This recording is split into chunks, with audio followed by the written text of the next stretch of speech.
পাত্রের ছোট ভাইকে প্রপোজ করে দিল অর্টিতা। বিস্ময়ে হতবাক বাড়ির লোক। কিছুক্ষণ আগেই ছেলেপক্ষ দেখতে এসেছে অর্জিতাকে। এরই মাঝে এমন কাণ্ড করে বসবে মেয়েটা কেউ কল্পনাও করেনি। পাত্রপক্ষের চোখ মুখ করুণ দেখাচ্ছে। লজ্জে টলমল করছে পাত্রের ছোট ভাই। বড় ভাইয়ের জন্য দেখতে আসা মেয়েটা এভাবে প্রপোজ করে দিবে তার ধারণার বাইরে। অদ্রিতার বাবা একগাল হেসে মেয়েকে রুমে পাঠিয়ে দিলেন। অদ্রিতার ভাবখানা এমন যেন কিছুই হয়নি, বরং ডাইনিং টেবিল থেকে নাশপাতি নিয়ে কামড় বসিয়ে দিল। মেয়ের এমন কাণ্ডে চটে গেলেন লুবনা। মুজাহিদ শেখ কোনো মতে অতিথি বিদায় করলেন। লজ্জে ওনার নাক কাটা গেছে। অজি অজি বের হো রুম থেকে। আজ তোর একদিন কি আমার যে কয়দিন লাগে। অনেক বেড়ে গেছিস না? আজ তোর পিঠে খুন্তি ভাঙবো শয়তান মেয়ে। লুবনা, তুমি থামবে? দেখো মেয়ের হয়ে একদম সাফাই গাইবে না বলে দিচ্ছি। তোমার আশকারা পেয়ে এত সাহস হয়েছে ওর। বাবা মায়ের কথা শুনে বের হয়ে আসি অদ্রিতা, হাতে আদো খাওয়া নাশপাতি। কি হয়েছে আম্মু, এত চিৎকার করছো কেন? বাসায় কি ডাকাত পড়লো নাকি? বদমাস মেয়ে, আজ তোর ঠ্যাং ভাঙবো আমি। লাজ লজ্জা বলে কিচ্ছু নেই। শেষমেশ পাত্রের ছোট ভাইকে প্রপোজ করে ফেললি। লুবনা, তুমি থামবে? আমার মেয়ের কোনো দোষ নেই এতে। তুমি চুপ করো। মেয়ের কোনো দোষ নেই না? মান সম্মানে কিছু রেখেছে আজ? অদ্রিতা মুখ চেপে হাসলো। নাশপাতিটা টেবিলে রেখে বলল, বলেছিলাম না তোমায় এইসব পাত্র দেখা বন্ধ করো। তুমি শুনেছো আমার কথা? শোনোনি তো? আমি কেন শুনবো তোমার কথা? হ্যাঁ, তাই তো।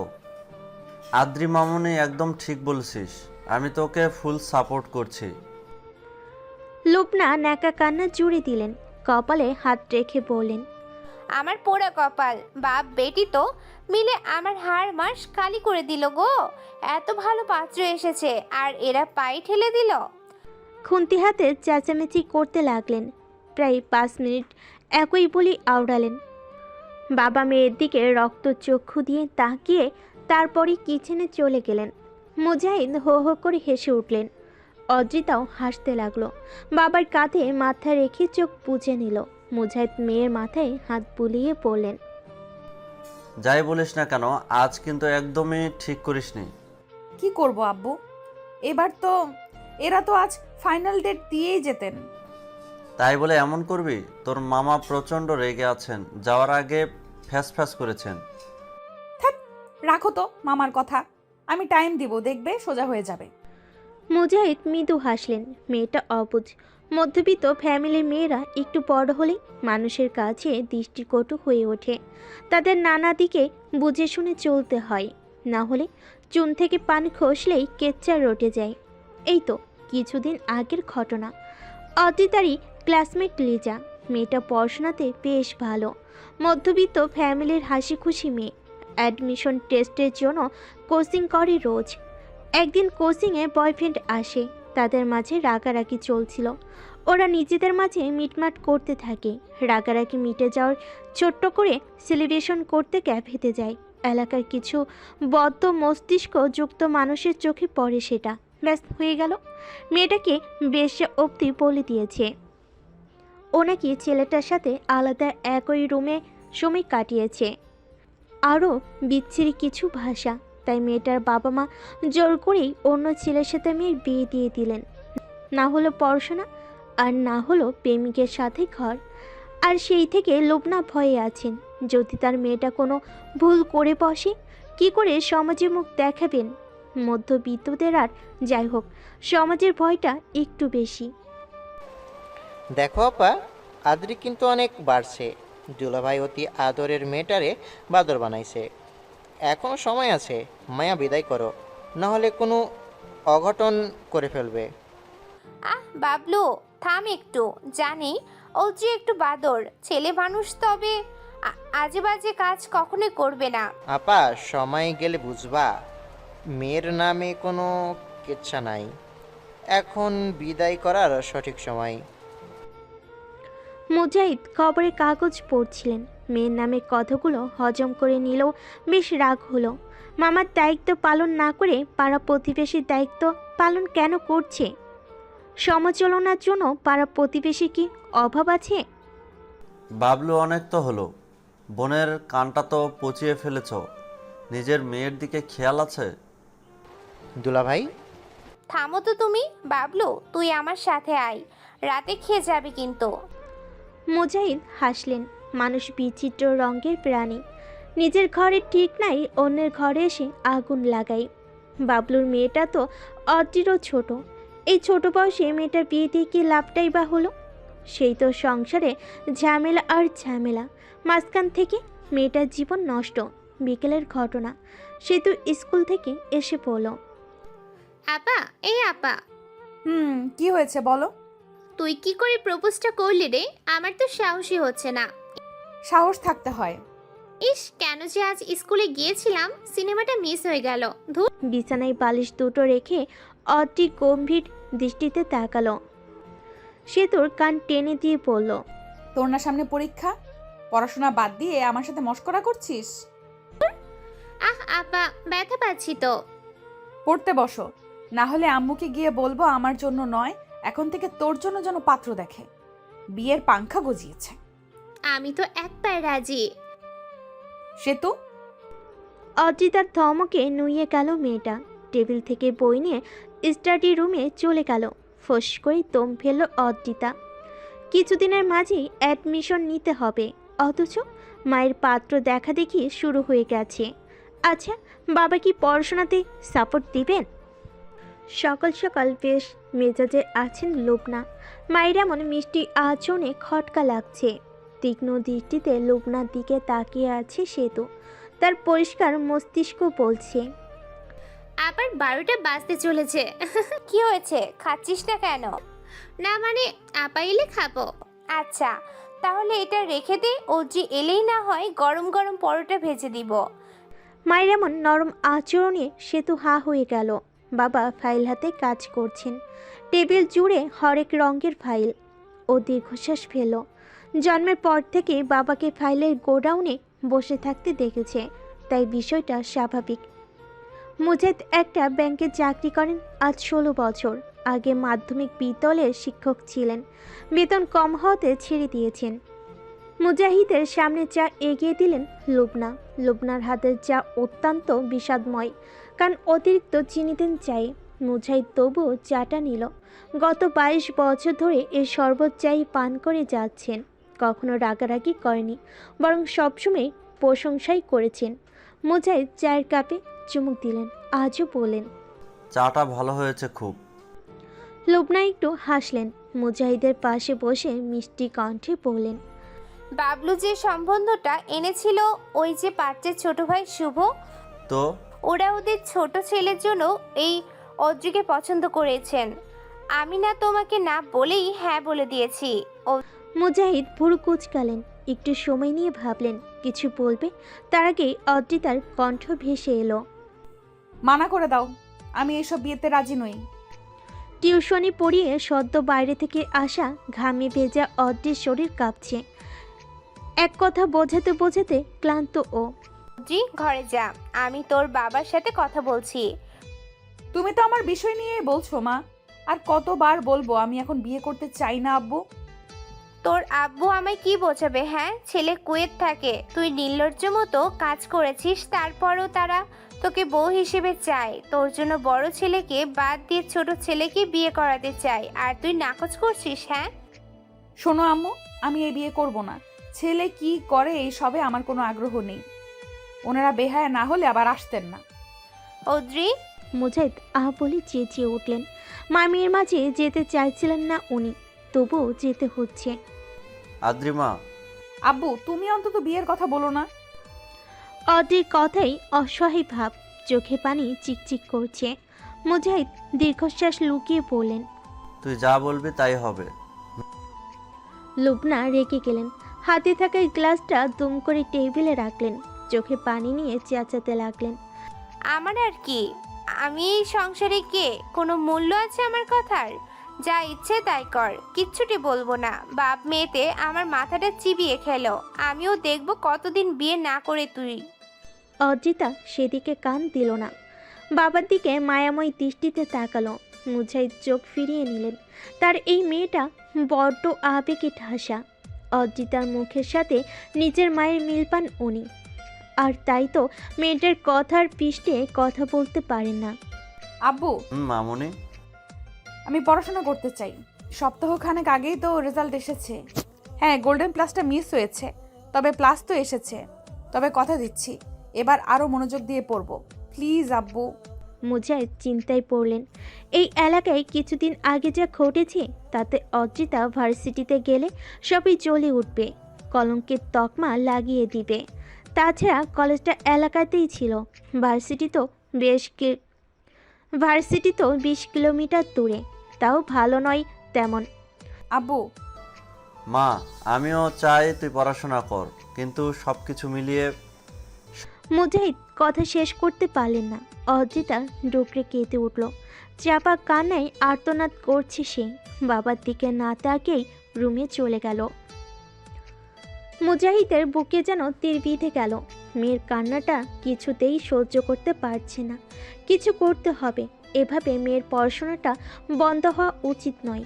বিয়ের বয়স হয়েছে মাত্র, পার তো হয়ে যায়নি। তবে এখান থেকে ভার্সিটিতে কিভাবে পড়বে? ভীষণ মন খারাপ অর্জিতার।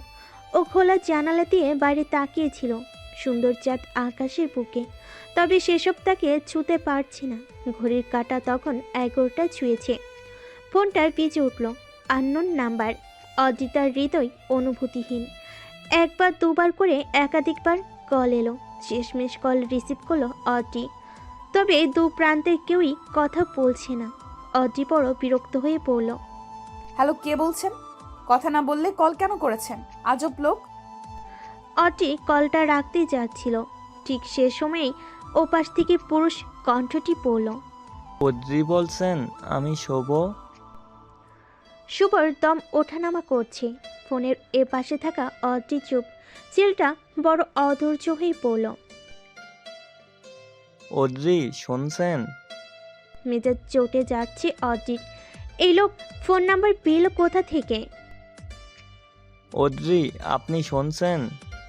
কেন কল করেছেন? শুভ যেন এই কথারই অপেক্ষা করছিল। ও বিলম্ব না করেই বলল। আপনার প্রপোজ আমি অ্যাকসেপ্ট করে নিয়েছি। অর্জির মনে হলো শুভর মাথাটা ফাটিয়ে দিবে, আবার মনে হলো নিজের মাথাটা আগে ফাটানো উচিত। অদ্রি, আপনাকে আমার পছন্দ হয়েছে। আমি বাসায় বলেছি, সবাই মেনে নিয়েছে। আপনার কি মাথা খারাপ শুভ? সরি। আপনি এটা বোঝেননি? আমি বিয়েটা করতে চাই না, সেজন্য এই কাজটা করেছি। শুভ হাসলো। অর্জি যেন বোকাই বনে গেল। এই ঝামেলাটা না জানি কতকাল পোহাতে হয়। অদ্রি, আপনার সমস্ত কথাই বুঝেছি আমি, তবে অনুভূতির কোনো সময় হয় না। আপনি ওভাবে বলার পর আমার আকাশ থেমে গিয়েছিল। বড় ভাইয়ের জন্য বউ দেখতে এসে এমন পরিস্থিতিতে পড়ব, তারই সাথে সেই মেয়েকেই পছন্দ করে ফেলবো, সবটা আমার জন্য কঠিন ছিল। বাট আমি সামলে নিয়েছি। আপনার হাত ধরে আজীবন থাকতে চাই আমি। শুভর এতগুলো কথা শুনে অর্জির মনে হলো মরে যাওয়াই বুঝি ভালো। সে আবারও বলল বিয়েটা ভাঙার জন্যই অমনটা বলেছে। তবে শুভ সে কথা ধারছে না। সে বরং বিষয়টা বিনয় স্বরূপ গ্রহণের চেষ্টা করছে। একই সাথে অর্জির হাত চাইছে আজীবনের জন্য। অর্জির সমস্ত রাত না ঘুমিয়ে পার হলো। ও বড় বিষণ্ণতা অনুভব করছে। শেষ রাতে একটু চোখ লেগেছিল, তবে কুকুরের আওয়াজে সেই ঘুমটা ভেঙে গেল। দেখা গেল পুরো বাড়ির লোক উঠে পড়েছে। অর্জি তড়িঘড়ি করে বাইরে এলো। এসে দেখলো বাবা চেঁচামেচি করছেন। সামান্য মুরগিটাও সহ্য হয় না? মুরগি পালানো যাবে না? চোর বাটপারগুলো সব নিয়ে যাচ্ছে। কথায় কথায় জানা গেল অর্জিদের দুটো মুরগি নিয়ে পালিয়েছে কেউ, সেই জন্যই কুকুরটা চেঁচামেচি করেছিল। তবে দরজা খুলে বের হতে হতে চোর পালিয়েছে। এদিকে অর্জির মা লুবনা কান্নাকাটি শুরু করে দিয়েছেন। ওনার এই স্বভাবটা বড় চোখে লাগে। কিছু হলেই দু চোখ মেলে পানি ঝরাতে থাকেন। মৃদুমন্দ হাওয়াই চুলগুলো উড়ে যাচ্ছিল। সে সময় সেতু এসে পাশে বসল। অর্জির স্বভাবের কারণে গোসলের পর রোদে এসে বসে, নতুবা তার শরীর কাঁপতে থাকে। সেতু মিটিমিটি হাসছে। বোনের আচরণ স্বাভাবিক না দেখে অর্জি শুধালো। কি সমস্যা? সমস্যা তো তোর। আমার? অদ্রি কেমন করে তাকালো যেন, সে তো কিছুটা গাছাড়া ভাব দেখাচ্ছে। কিন্তু তুই হাসছিস কেন? কারণ তোর দিওয়ানা নিচে বসে আছেন। অদ্রির চোখ বড় হয়ে গেল। দিওয়ানা বলতে কার কথা বলেছে সেতু? দিওয়ানা বলতে কার কথা বলছে সেতু? ছাদ থেকে নেমে অদ্রির মনে হলো বাসা থেকে বের হয়ে যেতে পারলে বুঝি শান্তি মিলত। সোফায় আরাম করে বসে আছে শুভ, তার সমাদর চলছে। লোবনা যেন শুভকে মেয়ের জামাই ধরিয়ে নিয়েছেন। অদ্রিকে দেখে মৃদু হাসলো শুভ, ছেলেটার চোখে মুখে ভালো লাগা। অদ্রি চোখ ঘুরিয়ে নিজের রুমে এসে বসে রইল। খানিক বাদে সেতু এসে পড়ল। আপু, মা তোকে ডাকছে কেন? তোর দেওয়ানের সাথে কথা বলার জন্য। আশ্চর্য! আমি জানি না, তুই আয়, নয়তোবা মা আসবে। অদ্রি গেল না। কপট রাগ দেখিয়ে রুমের দরজা বন্ধ করে বসে রইল। লোবনা এলেন কিছু সময় পরই। অদ্রি, দরজা খোল। আমার মাথা ব্যথা করছে মা, পরে এসো। উফ মা! এখন তোর মাথা ব্যথা শুরু হলো? হ্যাঁ, বাথরুমের জায়গা পাস না? দরজা খুলতেই ঘরে প্রবেশ করলেন লোবনা, কণ্ঠ নামিয়ে বললেন, এখনো চুলগুলো ঠিক করিসনি? পাগল তুই, ছেলেটা বসে আছে সে কখন থেকে। কথার মাঝেই তিনি মেয়ের চুল গোছাতে লাগলেন। অদ্রি আহাবুলের মতন বসে আছে। চুল গোছানো শেষ হলে লোবনা বললেন, যা, আর কোনো বাদরামি করবি না। মা, তুমি কি পেয়েছো বলো তো? অদ্রি, মা, আজ না হয় কাল বিয়ে তো করতেই হবে, তাই না? শুভ কতটা ভালো ছেলে সেটা তো দেখেছিসই। বিদেশে বড় চাকরিও করে, পারিবারিক অবস্থাও ভালো। আর কি চাই বল তো মা? অদ্রি কিছু একটা বলতে নিয়েও থেমে গেল। তার ভালো লাগছে না। এই ঝামেলা কি কখনোই যাবে না? পুকুর পাড়ে এসে বসেছে অদ্রি আর শুভ। শুভ দেখতে সুন্দর, চেহারাটাই মায়াও রয়েছে। তবে অদ্রির হৃদয়ে কোনো অনুভূতি নেই। ওর মন মস্তিষ্ক নিজের ক্যারিয়ারের দিকে চলছে। কত স্বপ্ন, কত আশা। অনেকটা সময় পর শুভ বলল, অদ্রি, আপনি আপসেট? হুম। সোজা সাপটা বলে হাসলো শুভ। অদ্রি সেই হাসি দেখে বরং বিরক্তই হলো। আপনি বিষয়টা মজার ছলে নিচ্ছেন কেন শুভ? আমি চাই না বিয়ে করতে। কাউকে পছন্দ করেন? অদ্রি সরু চোখে তাকালো। সত্যি বলতে তার পছন্দের কেউ নেই। যদি শুভকে থামাতে পছন্দ আছে কথাটি বলে, তবে মা আজই বিয়ে দিয়ে দিবেন। তাই প্রশ্নটা এড়িয়ে গেল অদ্রি। শুভ কিন্তু নাছর বান্দা, সে বলল, যাক, এই দিক তাহলে ক্লিয়ারই আছে। আমি জানি আপনি চান না বিয়ে করতে, কারণ আপনার মনে সংশয় বিয়ে হলে আপনি কেরিয়ারের বাধাগ্রস্ত হবেন। কথাটা ঠিকই বলেছে শুভ। তবে অদ্রি কিছু বলছে না। শুভ একটু সাহস সঞ্চয় করে মেয়েটির আরেকটু নিকটে এসে বসলো। অদ্রি কিছুটা ভয় পেয়ে পড়ল।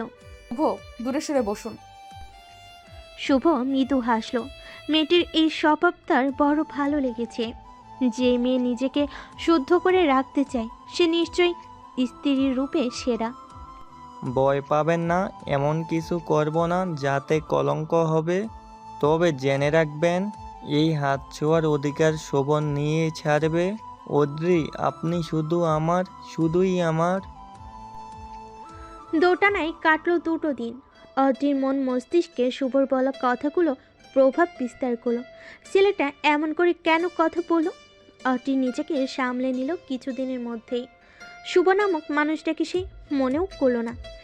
এদিকে কিন্তু সময় পেরিয়ে যাচ্ছে। অ্যাডমিশন টেস্ট ঘনিয়ে আসছে। নানান চিন্তায় বোধ হয়ে আছে অদ্রি। তার পড়াশোনা একেবারেই হচ্ছে না। পড়তে গেলেই মনে হচ্ছে সব নতুন। এই নিয়ে 2 দিন কানাকাটিও করলো। লুবনা আর মুজাহিদ মেয়ের অবস্থাটা বুঝতে পারলেন। এদিকে শুভ সব স্বাধীনতা দিতে চাই অদ্রিকে, তাই লুবনাও দ্বিমত করলেন না। মেয়ের পড়াশোনার ব্যাপারে ওনারা সিদ্ধান্ত নিলেন মুজাহিদের বন্ধু রফ গাজীর বাসায় পাঠাবেন। ভদ্রলোক মুজাহিদের ভাই স্বরূপ। ছোটবেলায় একসাথে ঘুমিয়েছি কত। সব মিলে একটু হলেও শান্তি পেত অদ্রি। তার পড়াশোনাটা হবে, তবে এখন টার্গেট নিজের স্বপ্নের ভার্সিটি। বাস ড্রাইভারের অশ্রাব্য ভাষার গালিতে ঘুম ভাঙলো অদ্রিতার। মেয়েটা ঈষৎ ভয় পেয়ে গেছে। চোখ পিটপিট করে চাইতে মনে হলো কি এক নিদারুণ কষ্ট লুকিয়ে আছে ওর মাঝে। এদিকে বাস ড্রাইভার অন্য এক ড্রাইভারের সাথে গালিগালাজ জুড়ে দিয়েছে। ওর পাশে থাকা নাইটি বোধহয় কিছুটা বুঝতে পেরেছে, তাই ভরসার কণ্ঠে বলে, ভয় পাবেন না, শহরে নতুন। দুদিকে মাথা কাত করিয়ে হ্যাঁ বোঝালো অডি। সে এমনিতেই সাহসী, তবে কেমন যেন একটা ভয় কাজ করছে। ঠিক হয়ে যাবে, শহরে আছেন তো, কত কিছু দেখবেন এমন। অডি আর কিছু বলল না, ঘাড় ঘুরিয়ে চাইলো ইট পাথরে আবৃত শহরের পানি। গুমট বাতাস, অট্টালিকা আর মানুষের গাদাগাদি। এক মুহূর্তের জন্য অডি মনে হলো দম বন্ধ হয়ে আসছে, সে মারা যাবে। একটি নির্দিষ্ট ঠিকানায় পৌঁছালো অডি। তার মাথা ব্যথা করছে। শহরে আসাটা তার জন্য একটা চ্যালেঞ্জ ছিল। বাবা অবশ্য আসতেন, তবে একটা কাজ পড়ে যাওয়ায় আশা হয়ে ওঠেনি। এদিকে অড্রির ভার্সিটির অ্যাডমিশন টেস্ট কাছে থাকায় একাই আসতে হলো তাকে। সে বেশ বড় মুখ করে বলে এসেছে একাই যেতে পারবে। একাই যেতে পারবে। পথে মা কতবার কল করেছেন সেই হিসেব নেই। যাক, অবশেষে পৌঁছালো অডি। সে কিছুটা ভীত হয়েছিল। একেবারে অজপাড়া গায়ের মেয়ে নয় সে, তবে ওই যে গণ্ডিটা পেরিয়ে আসা হয়নি, তাই এত ভয়। একটা লম্বা শ্বাস নিয়ে বাড়িটার দিকে এগুলো অডি। ভীষণ সুন্দর বাসাটা। অডির ভালো লাগলো। সে ধীর পায়ে এগিয়ে যেতেই দারোয়ান বললেন, মামা, এটা রৌফ আঙ্কেলের বাসা? আমি ওনার কাছে এসেছি, আমার বাবা ওনার বন্ধু। দারোয়ান একবার ভালো করে অডিকে দেখলেন, তারপর কল করলেন কাউকে একটা। অদি ততক্ষণ ওভাবেই দাঁড়িয়ে রইল। কথা শেষ করে তবেই বাড়ির ভেতর যাওয়ার অনুমতি পেল অডি। পুরো ব্যাপারটা অডির কাছে শ্বাসরুদ্ধকর ছিল। অডি কিছুটা মন খারাপ করে বাড়ির ভিতর প্রবেশ করলো। আশেপাশে মানুষ নেই, একদম নীরব পরিবেশ। সেই জন্যই কিনা ওর ভয় বেশি। এর মধ্যে হুট করে ফোনটা বেজে উঠল। চট করে রিসিভ করলো অডি। অদ্রি, আমি শুভ বলছি, আপনি পৌঁছে গেছেন? অডি ভেবেছিল মা ফোন করেছেন, তাই চট করে রিসিভ করেছে। ও পাশে থাকা শুভ পুনরায় বলল, অদ্রি শুনছেন? জি, পৌঁছে গেছি। কথাটি শেষ করেই কল রাখতে যাচ্ছিল ও। তবে এতে শুভকে অপমান করা হয়, তাই ও পুনরায় ফোনটি তুলল। ও পাশ থেকে শুভ হেসে বলল, ভেবেছিলাম আপনি বুঝি কল রেখে দিবেন। অডি কিছু বলল না, শুভই বলল, ঠিক আছে, সাবধানে থাকবেন, পরে কল করব। শেষ বাক্যটিতে অডি মনে হলো বড়জোর গলায় বলতে, আর কল করবেন না, আমার ভালো লাগে না। তবে বলা হলো না। অডি ব্যাগ দুটো হাতে তুলে নিয়ে বাড়ির সদর দরজা দিয়ে প্রবেশ করলো। চারপাশের সাজসজ্জা দেখে আনমনেই হাঁ হয়ে গেল ও। এই ধরনের বাড়ি সাধারণত সিনেমাতে দেখানো হয়। রৌফ আঙ্কেলরা ধনী, তবে এত ধনী এটা আশা করেনি ও। ধন সম্পদ মানুষকে অহংকারী করে তুলল। রৌফের পরিবার এই দিক থেকে আলাদা। তারা ভীষণ মিশুক প্রকৃতির, বিশেষ করে রৌফের স্ত্রী রোকেয়া। তিনি তো অদ্রিকে কন্যার মতনই ট্রিট করেছেন। অদ্রি ভীষণ অবাক হচ্ছে সব কিছুতে। খাওয়া দাওয়া পর্ব শেষ করে অদ্রিকে ঘর দেখিয়ে দেওয়া হলো।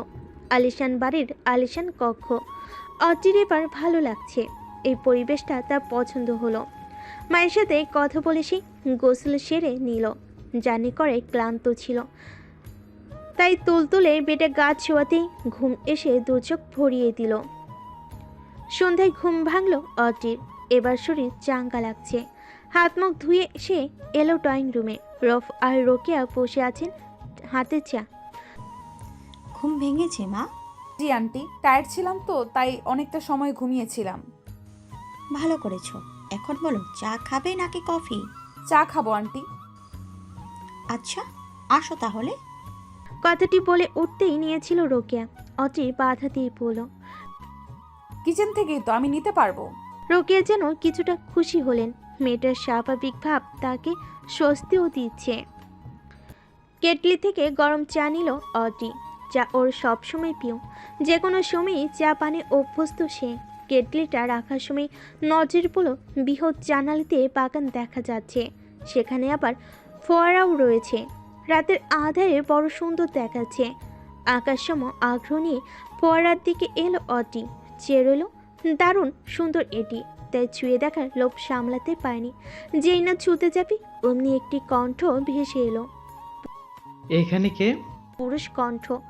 অডি সামান্য ভয় পেয়ে গেছে, তাই পেছনে না ঘুরেই পড়ল। জি আমি। আমি কে? আমি মানে বাক্যটি পুরো করার আগে পুরুষটি পুনরায় পড়ল। এখানে কি? এবার অডি আসলেই ভয় পেল। সে ঘুরে তাকানোর সাহস পাচ্ছে না, কণ্ঠটা একটু বেশি ভয়ালো যেন। চওড়া দেহের পুরুষটি সামনে এসে দাঁড়ালো। অডি শুকনো ঢোক গিলছে। ছেলেটা বেশ মেজাজ নিয়েই পড়ল। নাম কি? আদ্রিতা শেখ। ক্লাস? এইচএসসি দিয়েছি। এই প্রশ্নের জবাব দিতে গিয়ে যেন বিব্রত হচ্ছে অডি।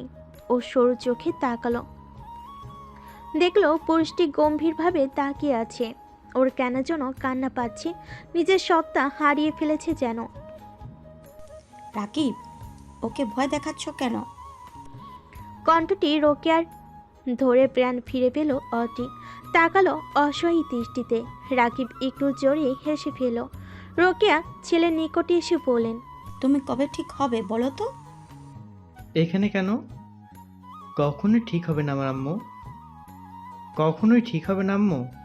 বাট ও যে এত ভীতু তা জানতাম না। ভীতু শব্দটি বলাই অতির মুখশ্রী ফ্যাকাশে হয়ে এলো। সে ভীতু? সত্যি কি তাই? বিপরীতে কোনো জবাব এলো না। রোকেয়া অদ্রির মাথায় হাত রাখলেন। ভয় পেও না, ও আমার ছেলে রাগীব, বড় দুষ্টু। উফ আম্মু, বড় দুষ্টু হয়েছ তুমি। বয়স হলো তবে বুদ্ধিটা হচ্ছে না। আদ্রিকে সরি বলো রাগীব। বাক্যটি বলেই রোকে অদ্রির দিকে তাকালেন। অদ্রি বলল, ঠিক আছে আন্টি, সরি বলতে হবে না। এই কথা বলেও রাকিব কিন্তু সরি বলতে ভুলো না। সেই সাথে রোকেয়া যেন না শুনতে পান, তাই ফিসফিস করে বলল, ভীতু মেয়ে। ভীতু মেয়ে? অদ্রিতা শেখ আর ভীতু শব্দটি একেবারেই বেমানান। নেহাতি সে ভদ্র, নতুবা রাকিব নামের ছেলেটির গাল লাল করে দিত। নিজ কক্ষে বসে এসবই ভাবছিল সে। অমন সময় কলটা বেজে উঠল। বড়ই বিরক্ত হলো অডি। রিসিভ করলো না, তবে ও পাশের ব্যক্তিটিও থেমে নেই। লাগাতার কল করে চলেছে। এবার অডি কল রিসিভ করলো, তবে টু শব্দটু করলো না। ও পাশ থেকে কণ্ঠটি পড়ল, অদ্রি, আমি শুভ বলছি। শুভ? আপনি কখনোই আমার জন্য শুভ নন। সর্বদা অশুভ হয়েই কেন আসেন বলেন তো? ও পাশ থেকে কণ্ঠটি বলল,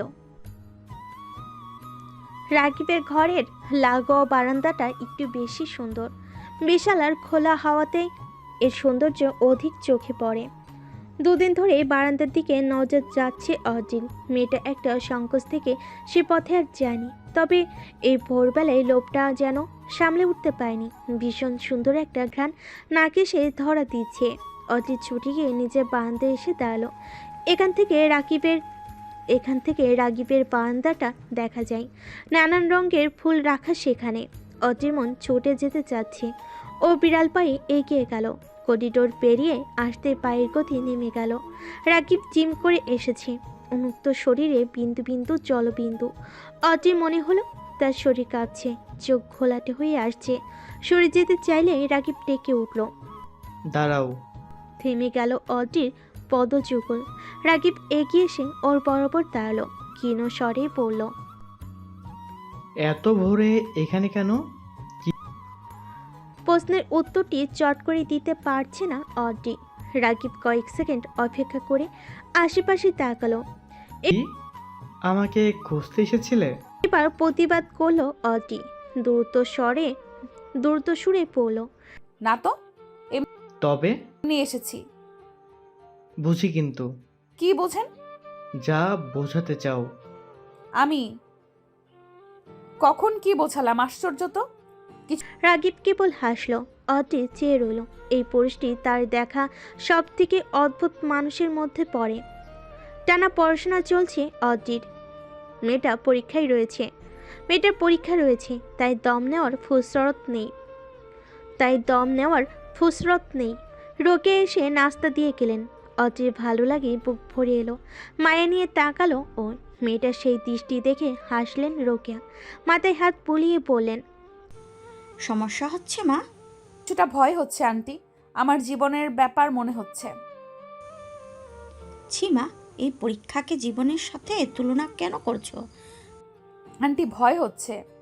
ভয় পেও না, ইনশাল্লাহ সব ভালো হবে। অটির মন ভরে উঠল। রোকেয়া চলে গেলে পুনরায় পড়তে লাগলো। কিছু সময় পর মাকে কল করে কথা বলে নিল। ভয়ের চোটে মেয়েটি কান্নাই করে দিল। ওপাশ থেকে সান্ত্বনা দিয়ে লুবনা বললেন, যা হবে ভালোই হবে, চিন্তা করিস না, কাল তোর বাবা আসবেন। ঠিক আছে মা। কল রেখেও বেশ কিছু সময় কাঁদলো অটি। পরীক্ষায় যাওয়ার আগে রোকেয়া এসে দোয়া পড়ে ফু দিয়ে দিলেন। অটির চোখ ভিজে এসেছে। এই মানুষটার প্রতি অদ্ভুত শ্রদ্ধা পাচ্ছে সে। ড্রাইভারের হাত ভেঙেছে। অপ্রত্যাশিতভাবে ঘটনাটা ঘটল। এদিকে অটির লেট হচ্ছে। ওর কান্না পাচ্ছে রীতিমতো। রোকেয়া বিষয়টাও বুঝতে পারছিলেন। ওই মুহূর্তে বের হচ্ছিল রাগিব। রাগিব, শুনে যাও। গান শুনতে শুনতে বের হচ্ছিল রাগিব। মায়ের ইশারা পেয়ে কাছে এলো। জি আম্মু। কোথাও বের হচ্ছ? অদ্রির পরীক্ষা আছে, নিয়ে যাও। রাকিব যেন চোখ মুখ কুচকে ফেল। রোকেয়া বললেন, ড্রাইভারের হাত ভেঙেছে। উফ, এই সময় এমনটা হতে হলো। যাও, ওর লেট হচ্ছে। কথাটি বলে অটির দিকে চাইলেন রোকেয়া। মাথায় হাত বুলিয়ে বলেন, যাও মা, রাগিব তোমায় পৌঁছে দিবে। তখন থেকে শুভ নামক মানুষটি কল করে চলেছে। অটি বিরক্ত হচ্ছে, বারবার কল কেটে দিচ্ছে। তবে ও পাশের ব্যক্তিটি থেমে নেই। সে লাগাতার কল করেই চলেছে। এবার অটির রাগ হলো, তবে পাশে রাগিব থাকায় রাগটি প্রকাশ করতে পারল না। ও কল রিসিভ করে ফিসফিস করে বলল, এত বারবার কেন কল করছেন শুভ? আপনার পরীক্ষা আছে না? আমি বিরক্ত হই শুভ, আপনি কেন বোঝেন না? আপনাকে আমার পছন্দ নয়। প্রথমবারের মতো শুভকে এভাবে প্রত্যাখ্যান করলো অটি। শুভ কিন্তু কষ্ট পেল না। বিনিময়ে হেসে বলল, তাতে কি? আশ্চর্য মানুষ আপনি। অদ্রি, আপনাকে আমার অনেক বেশি মনে পড়ে। অটি থেমে রইল। কি বলবে বুঝতে পারছি না। শুভ ও পাশ থেকে বলল, ভালো করে পরীক্ষা দিবেন আর মনে রাখবেন আপনি আমার। কলটি কেটে যেতেই রাকিব বলল, বয়ফ্রেন্ড? না। কলটি কেটে যেতে রাগিব বলল। অটির শক্তপোক্ত জবাব। রাগিব হাসল। সেই হাসিতে কেমন অপমান বোধ করলো অটি। দাঁত কামড়ে বসে রইল। কিছু সময় যেতেই রাগিব বলল, তুমি বড় চালাক মেয়ে। এটা কেন বললেন? একসাথে দুটো ছেলেকে ঘোরাচ্ছ। অটির মাথায় যেন আকাশ ভেঙে পড়ল। রাগিব হেসে চলেছে। ভয় পেও না, মজা করে বলেছি। এটা কোনো মজার মধ্যে পড়ে না, আপনি এমনটা কেন বললেন? দুঃখে অটির কান্না পেল। রাগিব গাড়ি থামিয়ে বলল, এমনি বলেছি। আপনি এমনিই বলেননি, অন্য কিছু মিন করছেন। আমাকে খারাপভাবে প্রেজেন্ট করলেন, অথচ বিষয়টা এমন নয়। এই যে ফোনের ওপারে থাকা ব্যক্তিটি যে ছিলেন তার নাম শুভ, যে কিনা আমার কেউ না। কেউ না মানে কেউ না, তাকে আমি পছন্দ করি না, একদমই না। কথাগুলো বলতে বলতে কান্নায় ভেঙে পড়ল অটি। রাগিব বুঝল সে হয়তো কিছু ভুল করেছে, তবে দুঃখ প্রকাশের ফুসরতও মেলেনি। তার আগে গাড়ি থেকে নেমে গেছে অটি। চোখে জল মুছে এগিয়ে চলেছে কেবল। পরীক্ষা ভালো হয়েছে। অটির মন কিছুটা ভালো। সে ফুরফুরে মেজাজে বের হতে দেখল রাগিব দাঁড়িয়ে আছে। কেন যেন একটা অভিমান এসে চেপে ধরল ওকে। ও অন্যদিকে চলতে যাচ্ছিল। অমন সময় মেয়েটির হাত স্পর্শ করলো পুরুষটি। কোথায় যাও? আপনাকে কেন বলবো? রাগ দেখাচ্ছ? দেখাচ্ছি। বাপরে, তোমার এত তেজ! তেজ কথাটি বলতেই অদ্রি ঘুরে তাকালো। রাগিব মিটিমিটি হাসছে। পারেন, আপনি অনেক খারাপ। জানি তো। এভাবে হাত ধরে আছেন কেন? ধরলেই সমস্যা? অবশ্যই সমস্যা। শুভ এসে আপনাকে ইচ্ছে মতন মারবে। আদবির যেন হাসি পেল। সে অবশ্য হাসিটা লুকিয়ে রাখার প্রয়াস করলো না। অদ্রি অন্যদিক ফিরতেই রাগিব শুধালো। শুভ সাহেবের এত জোর? অদ্রি চুপ। রাগিব আর বিষয়টি ঘাটালো না। আলতো হাতে মেয়েটির চুল টেনে বলল। সরি, আসো এবার। অটি চুপ করে চলতে লাগলো। পথে বেশ অনেকবার কথা বলার চেষ্টা করলো রাগিব, তবে অটি চুপ। আশ্চর্য, তার অদ্ভুত লাগলো কোনো এক অদৃশ্য টানে পুষ্টির প্রতি গাঢ় অভিমান দেখাতে পারছে সে, অথচ বিষয়টি স্বাভাবিক দৃষ্টিতে একদমই স্বাভাবিক নয়। পরের দিন সকাল থেকে মন ভালো নেই অদ্রির।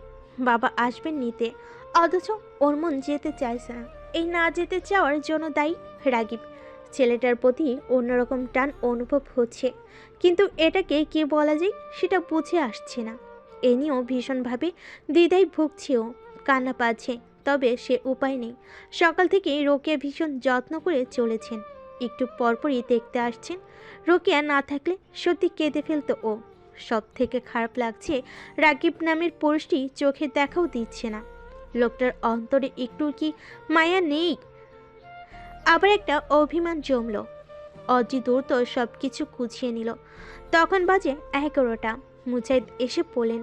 অজিও তৈরি, কিন্তু রাগিব নেই। এবার সত্যি কান্নার চোখ ভিজে গেল ওর। ব্যাগপত্র নিয়ে বলল। আব্বু তুমি এসো, আমি সামনে আগাই।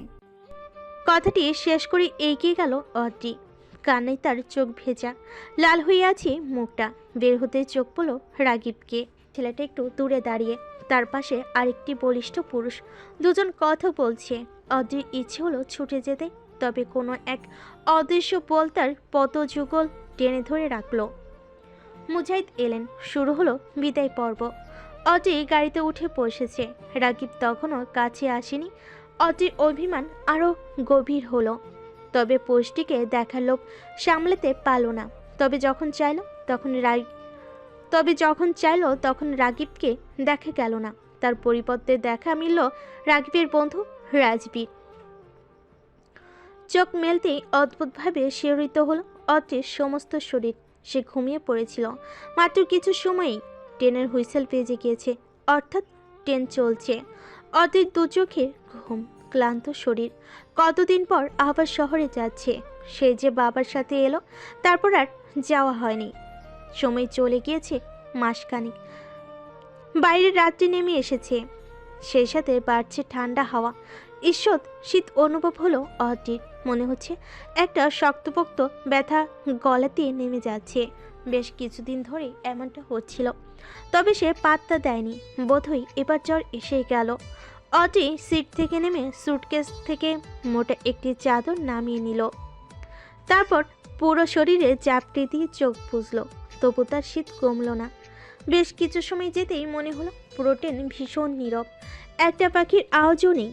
তবে ঘুমের চোটে চাওয়ার মতন শক্তিটুকু পেল না। পুনরায় ওর ঘুম ভাঙল মাঝরাতের দিকে।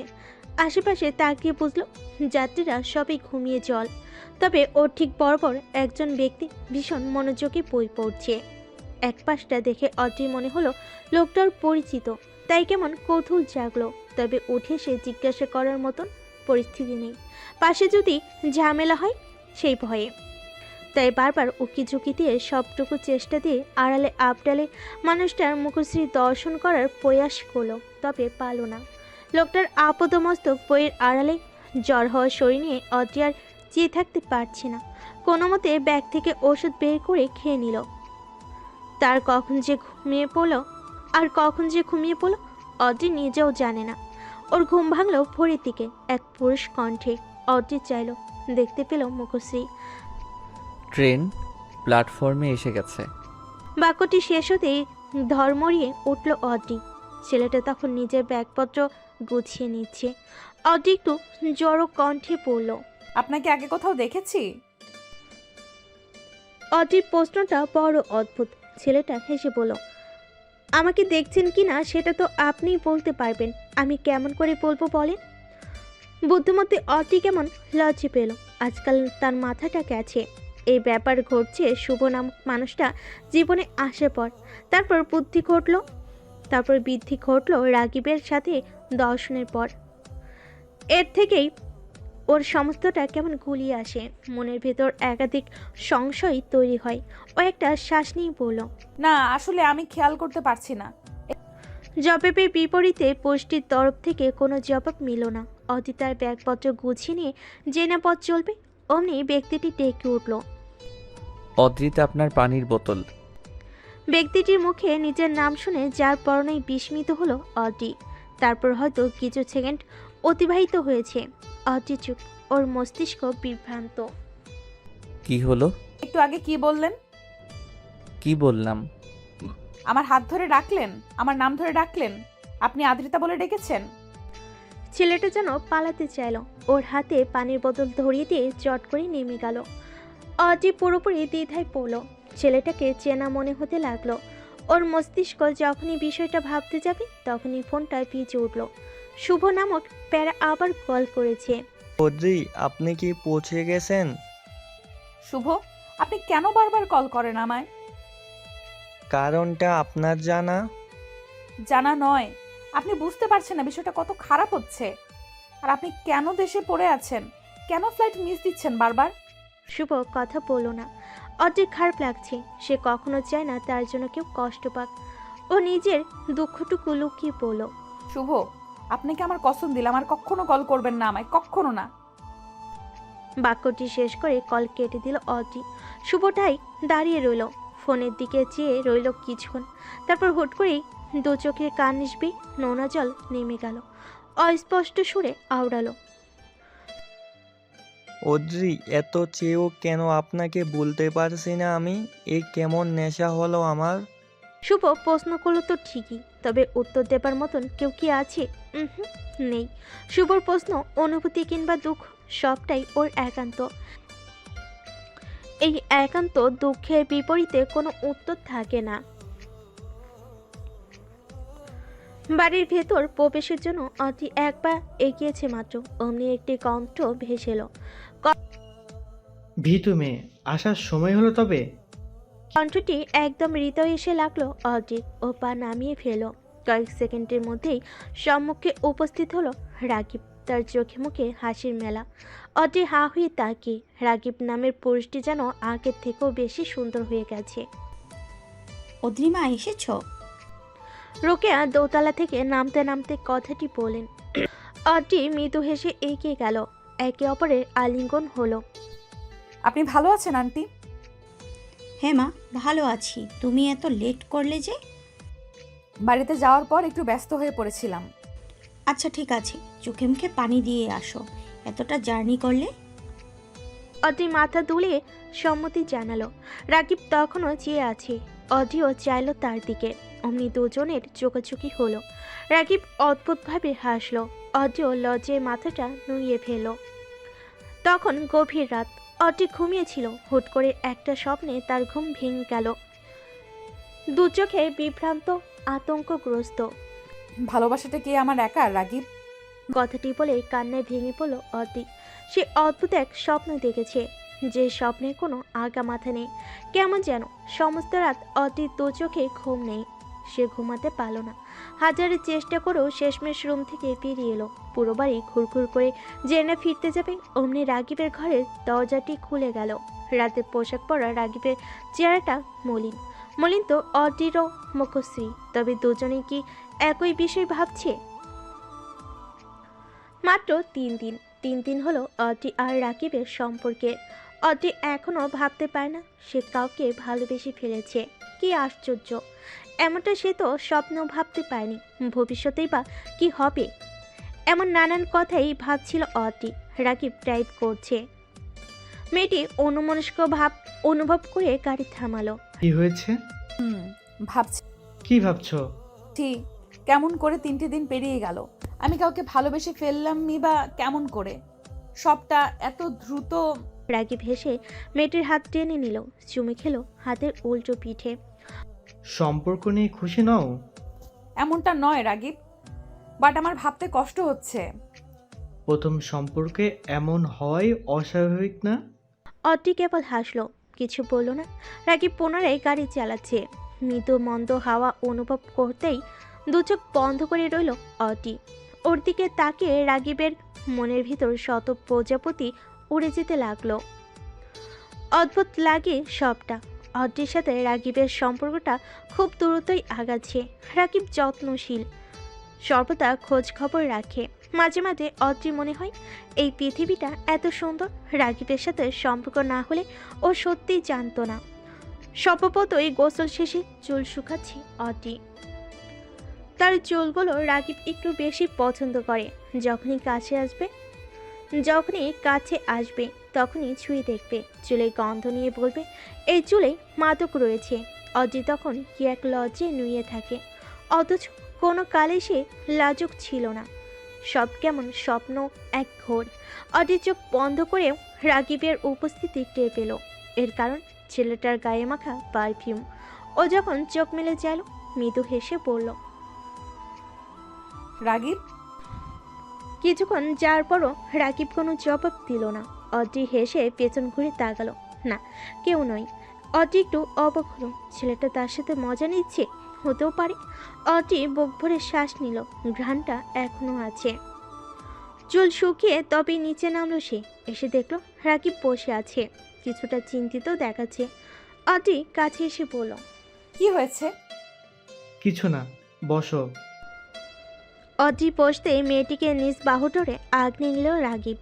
অদ্রি কিছুটা নিচু সুরে বলল, আন্টি আছেন তো? তো তো মানে লজ্জা পাবো না? হুম কি আপনার কি হলো? রাগিব জবাব দিল না। অদ্রি চেয়ে রইল চাতক পাখির মতন। একসময় অধৈর্য হয়ে শুধালো, রাগিব কথা বলছেন না কেন? রাগিব চাইল, তার চোখে মুখে চিন্তা দৃশ্যমান। অদ্রি দু হাতে পোস্টের গাল ছুঁয়ে দিল। কি? তেমন কিছু না, বলবেন না? সত্যি কিছু না। তুমি টেনশন করো না। পড়াশোনা কেমন হয়? ঠিকঠাক। আচ্ছা, একটু আগে যখন ডাকলাম তখন সারা কেন দিলেন না? ওই তো ছাদে। ওদের কথা ওখানেই থেমে গেল। রোকেয়া দোতলা থেকে নামছেন। দুজন দ্রুত সিজন করে বসল, অথচ তাদের সম্পর্কটাই খুব বেশি লুকোচুরি নেই। তাদের এই দূরত্ব নেহাতি ভদ্রতার খাতিরে। রাগিব, কখন এলে? কখন? এই তো আম্মু। চা খাবে তোমরা?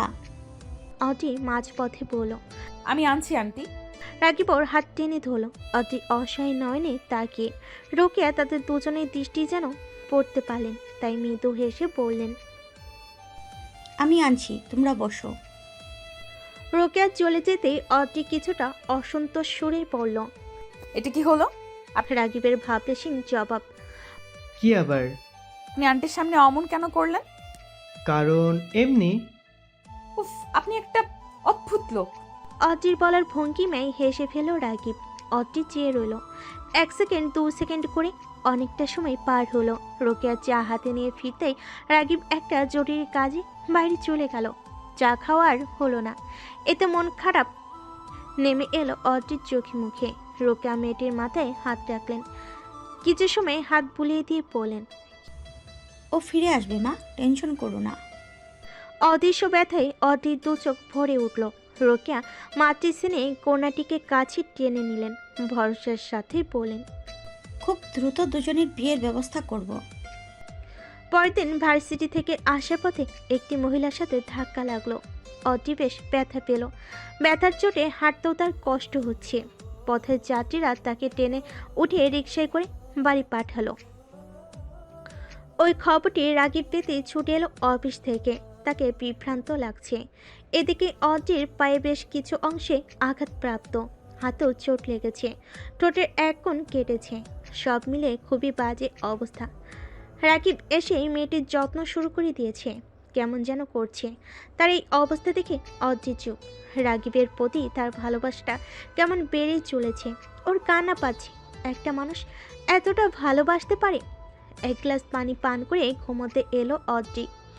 রাকিব এসে মেয়েটির মাথায় হাত বুলিয়ে দিচ্ছে, অনেক নির্দেশ দিয়েছে। সবটা শুনতে হয়েছে অদ্রিকে। চোখ বন্ধ করেও অদ্রির ঘুম আসছে না। কি এক যন্ত্রণা। অদ্রির খুব ইচ্ছে করছে ফোন চাপার। সে উঠে এসে ব্যাগ থেকে ফোনটা বের করলো। ব্যাগের চেন লাগাতে যাবে অমনি কিছু একটা নজরে পড়লো, একটা খামের মতন। অদ্রির কেমন লাগলো।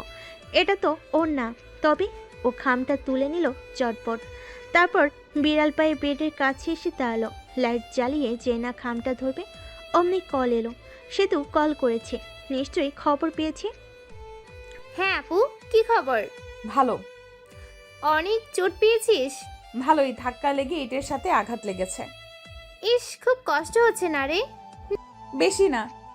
তুই বাবা মাকে কিছু জানাসনি তো? না। ঠিক আছে, তবে টেনশন করিস না। আচ্ছা, তাহলে ঘুমা। তুইও। কল রেখে অদ্রির একটু মন খারাপ হলো। রোকেয়া আর রাকিব যথেষ্ট যত্ন করছেন, তবে মায়ের যত্নের কথাটা স্মরণ হয়। অদ্রির যখন শরীর খারাপ হয় তখন মা সারা রাত বসে থাকেন। বাবা বারবার দেখে যান সে তো পায়ের কাছে ঘুমিয়ে থাকে। সবটা স্মরণ করে অদ্রির মন খারাপ। একটা সময় পর কান্নাকাটিও করলো, অথচ এই কান্নার কোনো মানে নেই। অদ্রির ঘুম ভাঙলো ভোরের আলোর ছোঁয়াতে। গত রাতে কান্নাকাটি করে কখন যে ঘুমিয়েছি কে জানে। মেয়েটির মুখে চোখের পানি শুকিয়ে গিয়েছে, কেমন একটা আঠালো ভাব। ও উঠে গিয়ে মুখ ধুয়ে এলো। এবার ভালো লাগছে। আয়নার সামনে এসে নিজেকে ভালো মতন দেখলো। পায়ের ব্যথাটা কিছুটা কম, তবে হাতের চোট ভালোই। অদ্রি নিজের অগোছালো চুলগুলো গুছিয়ে নিয়ে একটা নিঃশ্বাস ফেললো। বের হবে তাই বেড থেকে ওনা নিবে, সে সময় খামটা নজর এলো। এক কোণে পড়ে আছে। গত রাতের ঘটনার স্মরণ হলো ওর। ও চট করে খামটা তুলে নিল। আগ্রহ নিয়ে খামটা খুলতে বেরিয়ে এলো বেশ কিছু ছবি। প্রতিটা ছবি ভালো মতন দেখলো অদ্রি। ওর মনে হতে লাগলো মাথার উপর আকাশ ভেঙেছে, দু চোখ নামিয়েছে নোনা জলের ফোয়ারা। দুটো ব্যক্তি একে অপরের মুখোমুখি দাঁড়িয়ে, কারোর মুখে কোনো শব্দ নেই। কি এক ব্যথাই তপ্ত হয়ে আছে চারপাশ। অদ্রি দ্বিধায় চোখে পুরুষটিকে দেখে চলেছে। এদিকে পুরুষটি একেবারেই চুপ। কথা বলুন মিস্টার রাগিব। রাগিব নিরুত্তর। সে মেয়েটিকে ভালো মতন দেখে চলেছে। অদ্রির দু চোখ যেন জ্বলন্ত অগ্নিশিখা। কি বলবো? বললেও তুমি বুঝবে না। অদ্রি এবার হাসি পেল, তবে হাসিটুকু ভেদ করে বেরিয়ে এলো কান্না। কি বুঝবো না? এরা কারা রাগিব, আপনি বলতে পারেন? রাগিব কথা না বলে সামনের দিকটাই এলো। অদ্রির দু হাতে পোস্টটি ঠেলে দিয়ে বলল, সরে যান। তুমি মিথ্যে ভুল বুঝলে আদ্র, এদের সাথে আমার কোনো সম্পর্কই নেই। তবে এই ক্লোজ ছবিগুলো, তাও এতগুলো মেয়ের সাথে। বিষয়টি আমি বলতে চাইনি আদ্রি, তুমি মিথ্যে ভুল বুঝলে আদ্রি। রাকিব এবার চুপ। অদ্রির দু চোখ বৃষ্টি ঝরতে ব্যস্ত। কথাটি বলে চলে গেল রাকিব। অদ্রি ধপ করে মেঝেতে বসে পড়ল। রাকিবের সাথে একাধিক নারীর খুব ছবি সে একেবারেই মেনে নিতে পারছে না।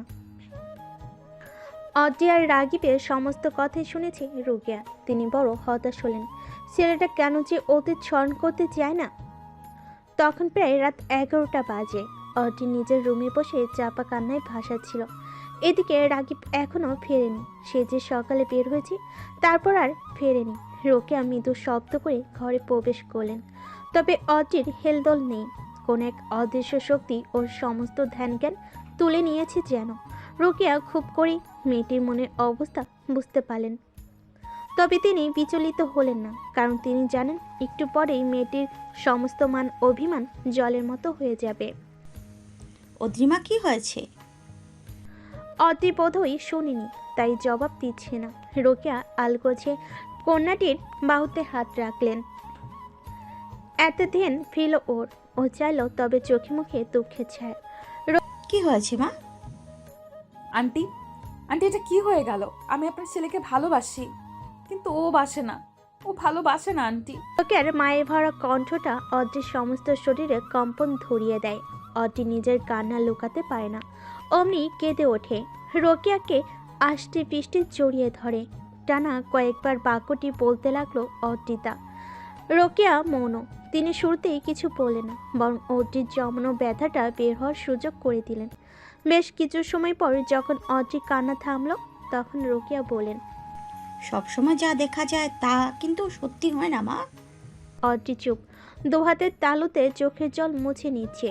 রোকেয়া দীর্ঘল একটা শ্বাস নিয়ে বলেন, জানো, আমার রাকিব সব সময় সেরা ছাত্র ছিল, তবে ওর বেশি ঝোঁক ছিল মডেলিংয়ের প্রতি। এটা অনেক আগের কথা, তোমার আঙ্কেল তখন সাধারণ একজন মানুষ, তার উপর এই জগতে পরিচিত কেউ নেই। রাকিব কঠিন পরিশ্রম শুরু করলো, নানান জায়গায় আসা যাওয়া করলো একটা কাজের আশায়। তবে বলে না, টাকা না থাকলে কোনো কিছুর মূল্য নেই। ওই ভয়ঙ্কর দিনের কথা আমি আজও স্মরণ করতে পারি না।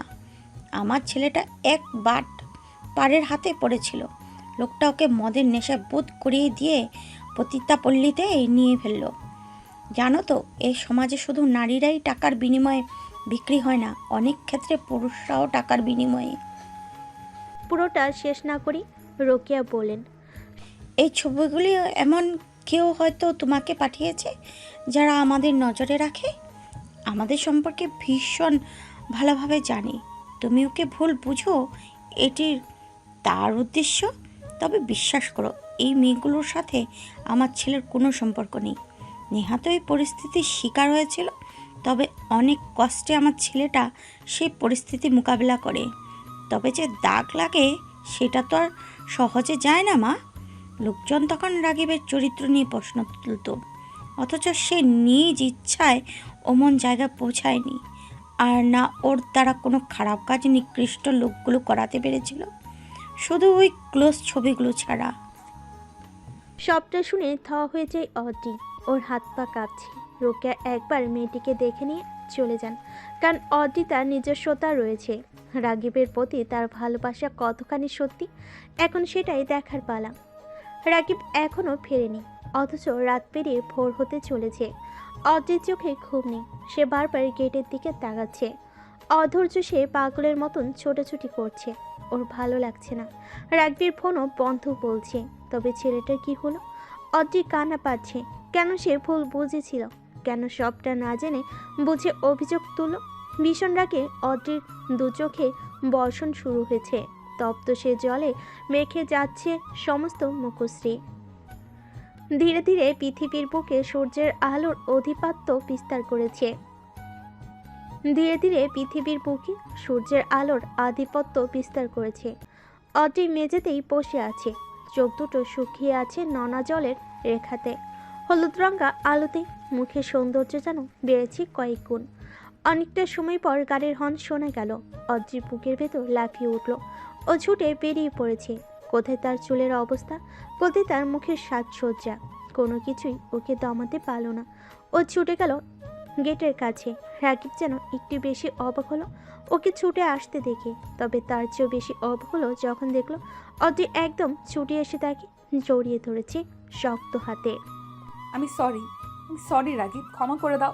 আমি বুঝতে পারিনি, বুঝিনি, আমি খুব সরি। আমি টানা বাক্যগুলো বলতে লাগলো অদ্রিতা। কাঁদতে কাঁদতে কন্যাটি হিসকে উঠে গেছে। রাকিব একটা নিঃশ্বাস ফেলে বলল, এদের সাথে আমার কোনো সম্পর্কই নেই। বিষয়টা আমি বলতে চাই না আদ্রি, তবে তুমি আমায় ভুল বুঝলে। ইটস ওকে আদ্রি, আসলে আমার অতীতটা খুব বেশি সুন্দর নয়। জানো তো, কলঙ্ক শুধু মেয়েদেরই হয় না, ছেলেদেরও হয়। কি এক আশ্চর্য ব্যথা ছেয়ে গেল অদ্রিতার সমস্ত শরীর। পিঠে বাঘ পেয়ে নেমে যেতে লাগলো ঘামের স্রোত। সে বড় ঘেমে গিয়েছে। রাকিব দু হাতের মুঠোতেই মেয়েটির মুখ তুলে নিয়ে শুধালো, না, খেয়ে আসো। অদ্রির প্রশ্নটির জবাব না দিয়ে বলল, রাগীব, আমায় মাফ করেছো তো? রাকিব একটু করে হাসলো, তবে সেই হাসিতে কোথাও একটা ব্যথা দেখতে পেল অদ্রিতা। ও শক্ত করে জড়িয়ে ধরল পুরুষটিকে। আমরা আজই বিয়ে করব রাগীব, আজই বিয়ে করব। সত্যি খুব দ্রুত আয়োজন করা হলো। গ্রাম থেকে অদ্রির বাবা মা বোন এলো। তারা ভীষণ বিস্ময়ের সাথে সবটা দেখে চলেছে। অদ্রির মাঝে পরিবর্তনটি খুব করে দেখতে পাচ্ছেন লুবনা। মুজাহিদ নিশ্চুপ। মেরির সিদ্ধান্তে তিনি যে খুব একটা খুশি হয়েছেন এমনটা নয়। অদ্রি নিজের রুম থেকে তৈরি হয়ে বাবা মায়ের কাছে এলো। লুবনা মেয়ের দিকে অপলক দৃষ্টিতে তাকিয়ে আছেন, মুজাহিদও তাই। তাদের সেই ছোট্ট অদ্রি আজ এত বড় হয়ে গেল যে নিজের সবটা সিদ্ধান্ত নিয়ে অতিথির মতন করে তাদের জানালো। অথচ আক্রোশ থেকে কন্যাকে চড় মারলেন মুজাহিদ। প্রচণ্ড আক্রোশ থেকে কন্যাকে চড় মারলেন মুজাহিদ।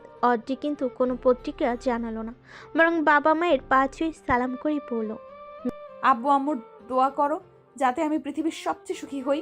বিয়ের ঠিক আগ মুহূর্তে পালিয়ে গেছে অর্জিতা, এমন খবর পেয়ে লোকনা আর মুজাহিদের চোখে মুখে অন্ধকার নেমে এসেছে।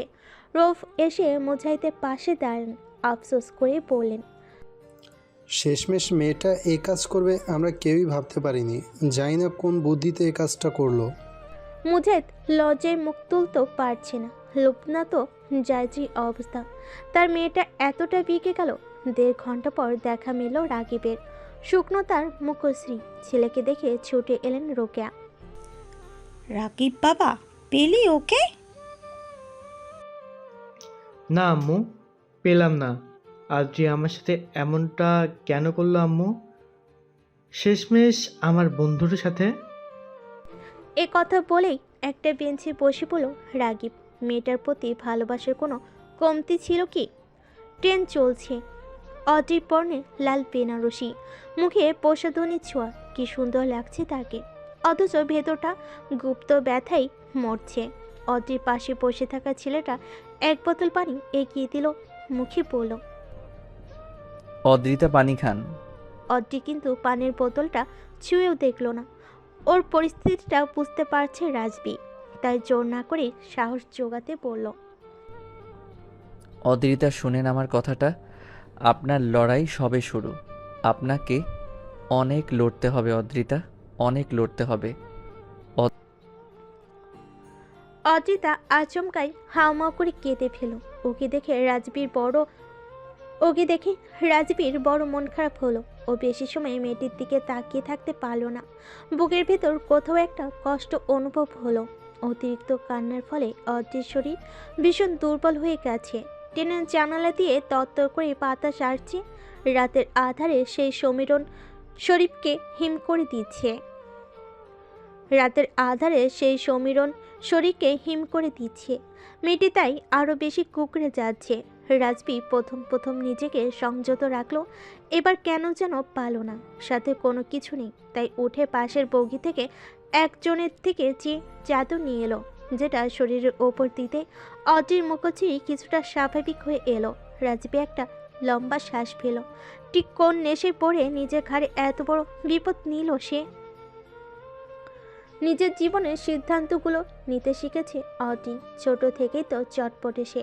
তবে প্রেমের ব্যাপারে এত বড় ভুল হবে তা কেউ কি জানতো? না।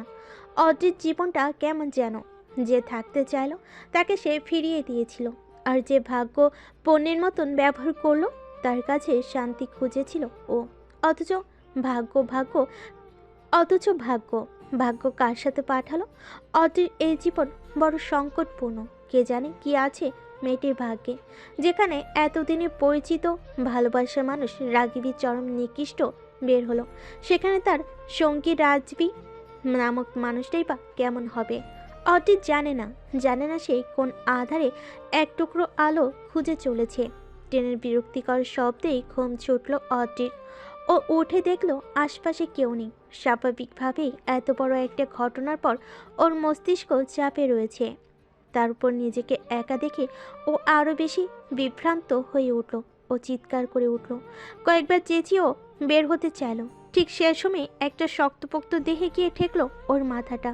ও ভীত হয়ে যাওয়া মুখশ্রী দেখে রাজবি পড়ল, অদ্রিতা, ভয় পাবেন না, আমি আছি, আপনি শান্ত হয়ে বসুন। স্বাভাবিক হতে কিছুক্ষণ সময় লাগলো অদ্রিতার। ও জানালার পাশে এসে বসলো। রাজবির হাতে খাবার, সেটা এগিয়ে দিয়ে বলল, অনেক সময় ধরে না খেয়ে আছেন, খাবারটা খেয়ে নিন। অদ্রিতা ঘাড় খুঁড়িয়ে চাইল, দেখলো রাজবি নামের পুরুষটিকে। এই ব্যক্তিটিকে এর আগে আরো 2 বার দেখেছে ও। প্রথমবার রাগিবের সাথে, আর দ্বিতীয়বার ট্রেনে। তবে তখন চট করে বুঝে উঠতে পারেনি ব্যাপারটা। অদ্রির মনতা দেখে রাজবি পুনরায় বলল, খাবারটা নিন। অদ্রি এবার শক্তপোক্ত কণ্ঠে বলল, আমি কেন আপনাকে বিশ্বাস করব বলতে পারেন? ভেবে রাজবি একটু হেসে নিল। ও ঠিক পাশটাই বসে পড়ল, অদ্রিতা, আপনি ভুলে যাচ্ছেন গতকাল আপনি আমাকে বিশ্বাস করে এতদূর এসেছেন। সত্যি তো তাই। রাজবিকে বিশ্বাস করি তো এতদূর এসেছে অদ্রি, সেটা স্মরণ করেই ওর সমস্ত দেহ শিউরে উঠল। রাগিব আর তার পরিবার সম্ভবত পৃথিবীর সব থেকে নিকৃষ্টদের কাতারে পড়ে। রৌফ, রোকেয়া কিংবা রাগিব, তাদের তিনজনের অভিনয়ের জালেই আটকে গিয়েছিল অটি। খুব সুন্দর এক প্ল্যান করে অটিকে প্রেম ফেল রাগিব। এটি মূলত তাদের বিজনেসের একটি অংশ। এর আগেও বহু মেয়েকে ভাগিয়ে এনে বিক্রি করেছে ওরা। অটির সাথে অবশ্য এমনটা প্ল্যান ছিল না। ঘটনার সূত্রপাত ঘটে অটি যেদিন প্রথমবার রাগিবদের বাড়িতে এলো। কথা ছিল অটি শুধু পরীক্ষা দিয়ে চলে যাবে, যেহেতু মুজাহিদের সাথে ছেলেবেলা থেকেই বন্ধুত্ব রৌফের, তাই কথাটা তিনি ফেলতে পারেনি। কি জানতো খেলা এভাবে বদলে যাবে। অটি যেদিন বাড়ি এলো সেদিন রাতে একটা মিটিং চলছিল, আর সেখান থেকে ক্লায়েন্ট অটিকে ডিমান্ড করে ফেলে। রাগিব তখন বিষয়টিকে পাত্তা দেয়নি, তবে ক্লায়েন্ট যখন কোটি কোটি টাকার অফার করলো তখন রাগিবের মাথায় বিষয়টা চড়াও হয়ে ওঠে। তার উপর ক্লায়েন্টের কথা ছিল মেয়েটির শরীরে কোনো রকম আঘাত করা যাবে না, একটি সুস্থ সুন্দর দেহের অদ্রিতাকে চাই সে। তবে অদ্রি যেহেতু ওদের পরিচিত, তাই আর 5টা প্রজেক্টের মতন কাজ করা আর রাগিবের জন্য কঠিন ছিল। কোনোভাবেই অপহরণ করা যাচ্ছিল না, কারণ এতে করে ওর পরিবারের ভোগান্তি বাড়বে। কেস হলে ওদের ঝামেলা হতে পারে, তাই এমন কিছু করতে হবে যাতে সবটা ঠিক থাকে। তবে কি করা যায়, এই চিন্তা থেকে রিস্ক না নিয়ে মেয়েটিকে প্রেমের ফাঁদে ফেলে। তবে নানানভাবে অদ্রির কাছে ধরা পড়তে থাকে ও। বিষয়টা কঠিন হচ্ছিল ক্রমশ। সেদিন যখন ছবিগুলো পাওয়া গেল তখন রাকিবের মাথায় আকাশ ভেঙে পড়ে। ও বুঝতে পারছিল কাছে কেউই এই কাজটি করেছে, তবে কে হতে পারে এই বিষয়টি ও বুঝতে পারছিল না। রোকেয়া যেভাবে অদ্রিকে বুঝ দিয়েছিল, তারপর রাকিব বেশ অনেকটাই চিন্তামুক্ত হয়েছিল। তবে অদ্রি বিয়ের ব্যাপারে তাড়াহুড়ো করলো। তখন রাগিব চাইলেও নিষেধ করতে পারতো না, এতে অদ্রি হাতছাড়া হতে পারতো। তাই নানান কৌশলে বিয়ের মিথ্যা প্ল্যানটা সাজালো। রাজবিকে বলা হয়েছিল অদ্রিকে বলতে গেটের বাইরে রাগিব অপেক্ষা করছে, কোন এক সারপ্রাইজ আছে। সেই অনুযায়ী সবটা হলো। তবে শেষে একটা টুইস্ট এলো। রাগিব দেখাতে চেয়েছিল অদ্রি রাজবির সাথে পালিয়ে গেছে, সেটা সাকসেসফুল তো হলোই, তবে টুইস্ট এলো তখনই যখন সত্যি অদ্রিকে নিয়ে পালালো রাজবি। সবটা বুঝতে পেরে চিৎকার করে উঠল রাগিব, জিনিসপত্র ভাঙতে লাগলো। এতদিন কাঠিনারা মানুষটা ছিল রাজবি। তারই সামনে দিয়ে তারই করা প্ল্যানে তাকে মাত দিয়ে গেল তার পোষা ছেলেটা, যাকে চোখ বন্ধ করে বিশ্বাস করত রাগিব। আজ 2 বছর হতে চলল অদ্রি একটা কেজি স্কুলে পড়াচ্ছে। ছোট ছোট বাচ্চাদের পড়াতে ওর ভালোই লাগে। অদ্রির আজ ক্লাস কম ছিল, তাই আগে ছুটি হয়েছে। ও বের হয়ে দেখলো স্কুলের বাইরে অপেক্ষা করছে রাজবি। ছেলেটার প্রতি অসম্ভব কৃতজ্ঞ। এই মানুষটা ছিল বলেই রাগিব আর তার পরিবারের নিকৃষ্টতা থেকে বেঁচে গিয়েছিল ও। শুধু তাই নয়, এই যে বেঁচে আছে বলে চলে, বেশ ভালোভাবেই বেঁচে আছে। এই সবটা রাজবির জন্য। ছেলেটা নিজের জানের মায়া ত্যাগ করে রাগিবের মতন হায়নার চোখ এড়িয়ে অটিকে আগলে নিয়েছিল। তবে সব থেকে দুঃখের বিষয়টি হলো আজও বাবা মায়ের সাথে যোগাযোগ করতে পারল না অটি। এর কারণ রাগিব যদি কোনোভাবে জানে বাবা মায়ের সাথে অটির যোগাযোগ আছে, তবে তাদেরকে মেরে ফেলতে দুবার ভাববে না নিকৃষ্ট লোকটা। তাছাড়া বাবা মা এই বিষয়গুলো জানতে পারলে কষ্ট পাবেন, সেই সাথে নানান সমস্যা রয়েছে। রাজবি অনেকটা সময় ধরে দাঁড়িয়ে আছে। অটির ভাবলেশীন চাহনি দেখে মুখের সামনে হাত দিয়ে শব্দ করলো। এতে করে ধ্যান ভাঙলো ওর। কোথায় হারিয়ে গিয়েছো? না এমনি। আচ্ছা ঠিক আছে, চলো। কোথায় বলা যাবে না, চলো আগে। কথাটি বলে অদ্রির হাত আগলে নিল রাজবি। এতে অদ্ভুত এক শিহরণ বয়ে গেল অদ্রি তার সমস্ত দেখে। ও অবলোক নয়নে ছেলেটাকে দেখতে লাগলো। খুব বেশি সময় নিয়ে দেখলে বোঝা যায় রাজবি অসম্ভব সুন্দর একজন পুরুষ। গভীর দুটো চোখ, কালচে হওয়ার ঠোঁট, পুরো মুখশ্রীতে মায়া রয়েছে। হুট করে চোখ বাঁধতে শুরু করেছে রাজবি। অদ্রি এবার ধৈর্য হারিয়ে বলল, কি মশাই, পাচার করে দেওয়ার ধান্দা নাকি? একদম তাই। এখন তুমি চুপ করো তো। কিন্তু আমরা কোথায় চলেছি? উফ অদ্রিতা, এত কেন কথা বলো? আশ্চর্য তো আপনি।